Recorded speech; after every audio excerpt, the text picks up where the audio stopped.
ചില പ്രേക്ഷകരൊക്കെ ചോദിക്കുന്നുണ്ട്, CSKN മുഖ്യമന്ത്രി ആരാണെന്ന് പറയൂ. ഞാൻ എന്ത് ചെയ്യും? അപ്പോൾ എന്തായാലും മുഖ്യമന്ത്രി തീരുമാനം ഡൽഹിയിൽ നിന്ന് ഉണ്ടായിട്ടില്ല. VD സതീശന് വേണ്ടിയും KC വേണുഗോപാലിന് വേണ്ടിയും അതുപോലെ രമേശ് ചെന്നിത്തലയ്ക്ക് വേണ്ടിയും ആളുകൾ ചേരിതിരിഞ്ഞ് നടക്കുന്നു. ഹാഷ്മി താജ് ഇബ്രാഹിം, ഈ ചേരിതിരിവ് എവിടെ ചെന്ന് അവസാനിക്കും? ഒരുപാട് എം ലിജു പറയുന്നത് ഇത് ജനാധിപത്യത്തിന്റെ സൗന്ദര്യമാണ്. അപ്പൊ ഇന്ന് നമ്മൾ മോണിംഗ് ഷോ നിൽക്കുമ്പോഴത്തേക്കും അധികം സൗന്ദര്യം കഴിഞ്ഞു എന്ന് പറഞ്ഞാൽ ഇന്നലെ നമ്മൾ മോണിംഗ് ഷോ നിൽക്കുമ്പോൾ ഒരു പ്രശ്നം ജനാധിപത്യത്തിന്റെ സൗന്ദര്യം ലേശം ഒന്ന് കുറയ്ക്കാൻ നിവൃത്തിയുണ്ടോ? സ്വാഭാവിക ചോദ്യമാണ്.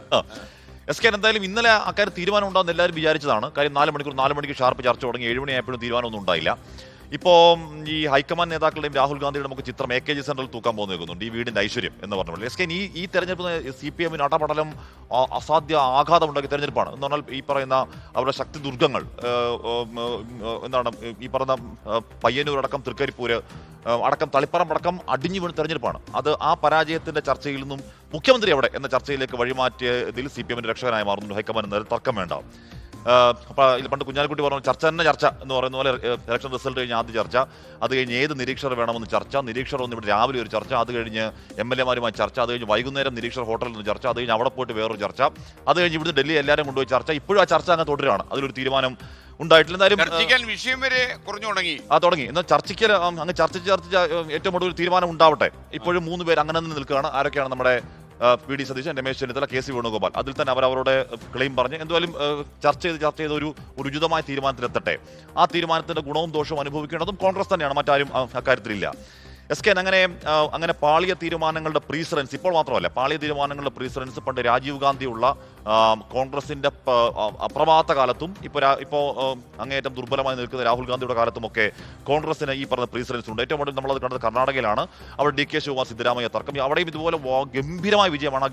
ആ വിജയത്തിന് തിളക്കം മുഴുവൻ കെട്ടിപ്പോൾ അവിടെ തമ്മിലടി അലമ്പാണ്. ഇന്ന് തെരഞ്ഞെടുപ്പ് നടക്കുകയാണെങ്കിൽ അവിടെ BJPക്ക് ഈസി വിക്ടറിയാണ്. രാജസ്ഥാനിൽ പൈലറ്റ് ചവിട്ടി ഗെലോട്ടിനെ കൊണ്ടുവന്നു, ഫലം അവിടെ അധികാര നഷ്ടം. മധ്യപ്രദേശിൽ ജ്യോതിരാദിത്യ സിന്ധ്യയെ ചവിട്ടുകൊണ്ട് സിന്ധ്യ പുറത്തുപോയി, ബിജെപിയിലേക്ക് പോയി. സിന്ധ്യ ഇപ്പൊ കേന്ദ്രമന്ത്രി, സിന്ധ്യയുടെ കൂടെയുള്ളവരൊക്കെ ഇപ്പൊ അവിടെ മന്ത്രിസഭയിൽ അംഗങ്ങൾ, അവിടെയും ഫലം അധികാര നഷ്ടം. പഞ്ചാബിൽ ക്യാപ്റ്റൻ അമരീന്ദർ സിംഗിനെ ഒതുക്കാൻ വേണ്ടി ചന്നി എന്ന് പറയുന്ന ഒരാളെ കൊണ്ടുവന്നു, അവിടെയും പഠിച്ചു കയറി അധികാര നഷ്ടം.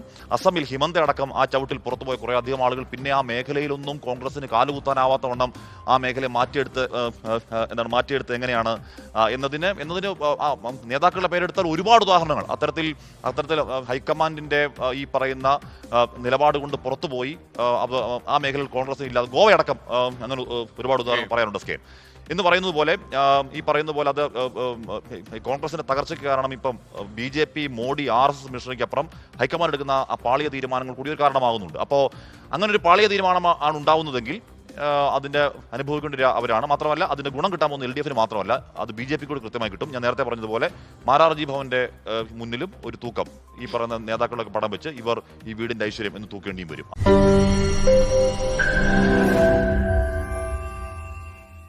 ലോകത്തെവിടെയായാലും ഏത് സമയത്തും 24 വാർത്തകളും ഓഗ്മെന്റഡ് റിയാലിറ്റി പാക്കേജുകളും എക്സ്പ്ലെയിനറുകളും വിശദമായി കാണാൻ ഞങ്ങളുടെ YouTube ചാനൽ നിങ്ങൾക്ക് സബ്സ്ക്രൈബ് ചെയ്യാം.